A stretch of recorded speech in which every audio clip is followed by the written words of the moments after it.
दोस्तों, धर्मव्याध का उपर्युक्त उपदेश सुनकर कौशिक ब्राह्मण ने उससे पूछा, नरश्रेष्ठ, मुझे शिष्ट पुरुषों के आचार का ज्ञान कैसे हो?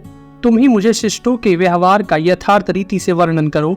व्याध बोला, ब्राह्मण, यज्ञ, तप, दान, वेदों का स्वाध्याय और सत्य भाषण, ये 5 बातें शिष्ट पुरुषों के व्यवहार में सदा रहती हैं। जो काम, क्रोध, लोभ, दंभ और उद्दंडता इन दुर्गुणों को जीत लेते हैं, कभी इनके वश में नहीं होते, वे ही शिष्ट यानी उत्तम कहलाते हैं और उनका ही शिष्ट पुरुष आदर करते हैं। वे सदा ही यज्ञ और स्वाध्याय में लगे रहते हैं, कभी मनमाना आचरण नहीं करते। सदाचार का निरंतर पालन करना शिष्ट पुरुषों का दूसरा लक्षण है।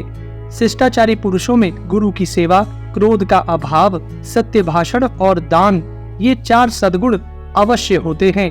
वेद का सार है सत्य और सत्य का सार है इंद्रिय संयम और इंद्रिय संयम का सार है त्याग। यह त्याग शिष्ट पुरुषों में सदा विद्यमान रहता है। जो शिष्ट है वे सदा ही नित्य नियमित जीवन व्यतीत करते हैं, धर्म के मार्ग पर ही चलते हैं, गुरु की आज्ञा का पालन करते हैं। इसलिए हे प्यारे, तुम धर्म की मर्यादा भंग करने वाले नास्तिक, पापी और निर्दयी पुरुषों का संग छोड़ दो, सदा धार्मिक पुरुषों की सेवा में रहो।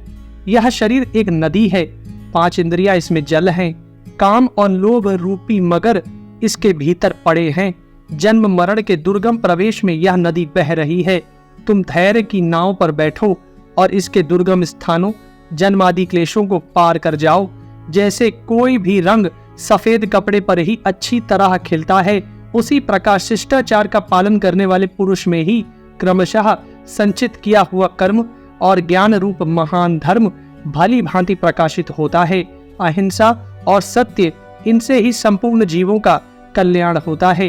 अहिंसा सबसे महान धर्म है, परंतु उसकी प्रतिष्ठा है सत्य में। सत्य के आधार पर ही श्रेष्ठ पुरुषों के सभी कार्य आरंभ होते हैं, इसलिए सत्य ही गौरव की वस्तु है। न्याय युक्त कर्मों का आरंभ धर्म कहा गया है। इसके विपरीत जो अनाचार है उसे ही शिष्ट पुरुष अधर्म बताते हैं। जो क्रोध और निंदा नहीं करते, जिनमें अहंकार और ईर्ष्या का भाव नहीं है, जो मन पर काबू रखने वाले और सरल स्वभाव के पुरुष हैं, उन्हें शिष्टाचारी कहते हैं। उनमें सत्व गुणों की वृद्धि होती है। जिनका पालन दूसरों को कठिन प्रतीत होता हो, ऐसे सदाचारों का भी वे सुगमता पूर्वक पालन करते हैं। अपने सत्कर्मों के कारण ही उनका सर्वत्र आदर होता है।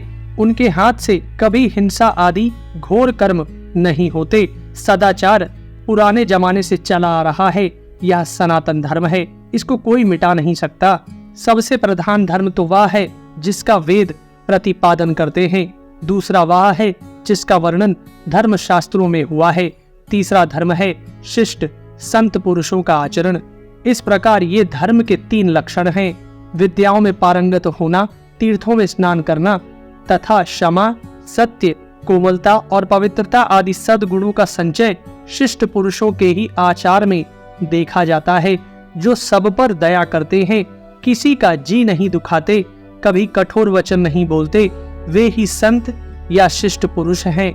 जिन्हें शुभाशुभ कर्मों के परिणाम का ज्ञान है, जो न्यायप्रिय, संपूर्ण जगत के हितैषी और सदा सन्मार्ग पर चलने वाले हैं, वे सज्जन पुरुष ही शिष्ट हैं।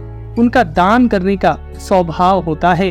वे किसी भी वस्तु को पहले और सबको बांटकर पीछे स्वीकार करते हैं तथा दीन दुखियों पर सदा उनकी कृपा रहती है। स्त्री और सेवकों को कष्ट ना हो, इसके लिए भी वे सदा सावधान रहते हैं और उन्हें अपनी शक्ति से अधिक धन आदि देते रहते हैं। वे सर्वदा सत्पुरुषों का संग करते हैं। संसार में जीवन निर्वाह कैसे हो, धर्म की रक्षा और आत्मा का कल्याण किस प्रकार हो, इन सब बातों पर उनकी दृष्टि रहती है। अहिंसा, सत्य, क्रूरता का अभाव, कोमलता, द्रोह और अहंकार का त्याग, लज्जा, क्षमा, शम, दम, बुद्धि, धैर्य, जीव दया, कामना एवं द्वेष का अभाव, ये सब शिष्ट पुरुषों के गुण हैं। इनमें भी प्रधानता 3 की है। किसी से द्रोह ना करें, दान करते रहें और सत्य बोले।